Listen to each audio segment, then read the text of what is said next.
আমরা এই কোশ্চেনটা সলভ করতে গিয়ে যে জিনিসটা দেখলাম যে এখানে successful tech company faces an ironic problem in fall quarter. People so excited the new new the next কি অফিস প্রোডাক্ট নেক্সট ভার্সন বা যে কিছুদিন পর পর নতুন করে তাদের যে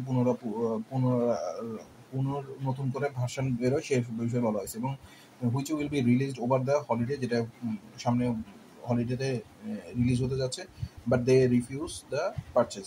তাহলে এখানে যে জিনিসটা দুটো শূন্যস্থানের মধ্যে এমন একটা পরিস্থিতি বর্ণনা করা হয়েছে যেখানে নতুন পণ্যটা আসছে কিন্তু মানুষ সম্ভবত পুরনো পণ্যটি কিনতে অস্বীকার করছে, যেটা বলা হচ্ছে লাস্ট ব্ল্যাঙ্কের মধ্যে দিয়ে। তাহলে নতুন একটি পণ্যের সংস্করণ বা পুনরাবৃত্তি, যেটা আমরা বলি যে নতুন করে কোনো পণ্য আসে, নতুন পণ্য সংস্করণ আছে, সেটার সাথে যে ব্ল্যাঙ্ক করার জন্য যে শূন্যস্থানগুলো দেওয়া আছে সেটা হচ্ছে ইনজেনিউটি, যেটা অকপটতা, উদ্ভাবন, কৌশলতা, যেটা নতুন সংস্করণ, অফিস প্রোডাক্ট, নতুন নেক্সট নেক্সট কি অকপটতা, উদ্ভাবন যায় না এই সেন্টেন্সের সাথে। সেকেন্ড ইমপ্লিকেশন শব্দ অর্থ অন্তর্নিহিত অর্থ, ইঙ্গিত, যেটাও এটার সাথে প্রযোজ্য নয়। সো আরেকটা ওয়ার্ড ইটারেশন শব্দটা হচ্ছে সাধারণত পুনর জিনিস বা পুনরাবৃত্তির জন্য ব্যবহার করা হয়ে থাকে। পুনরাবৃত্তি, নতুন সংস্করণ, এটা সাধারণত আমরা যে কোনো সফটওয়্যার বা প্রোগ্রাম বা যে কোনো ডিভাইসের ক্ষেত্রে ব্যবহার করে। তাহলে এখানে যে শব্দটা সবচেয়ে বেশি ম্যাচ হয় সেটা হচ্ছে ইটারেশন। দ্বিতীয় শূন্যস্থানের ক্ষেত্রে যে জিনিসটা বলা হচ্ছে সেটা হলো যে সংস্করণ কিন্তু অস্বীকার করতে পারে।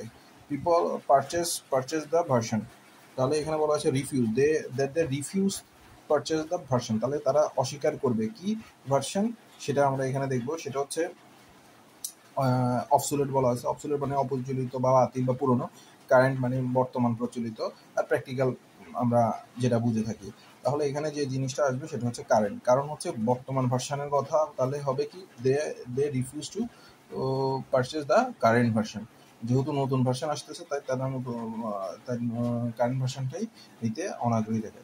তাহলে দুটো অংশ একসাথে বিবেচনা করলে যদি মানুষ নতুন সংস্করণ নিয়ে উত্তেজনা থাকে তাহলে বর্তমান সংস্করণটি কিনতে চাইতে নাও পারে। তাহলে এটাই ছিল মূল থিম। অর্থাৎ নতুন সংস্করণ নিয়ে মানুষ যখন সো এক্সাইটেড তখন they are refuse to purchase the current version. এটাই ছিল আমাদের মূল অংশ। তাহলে ফার্স্ট আনসার হচ্ছে ইটারেশন অ্যান্ড সেকেন্ড হচ্ছে কারেন্ট।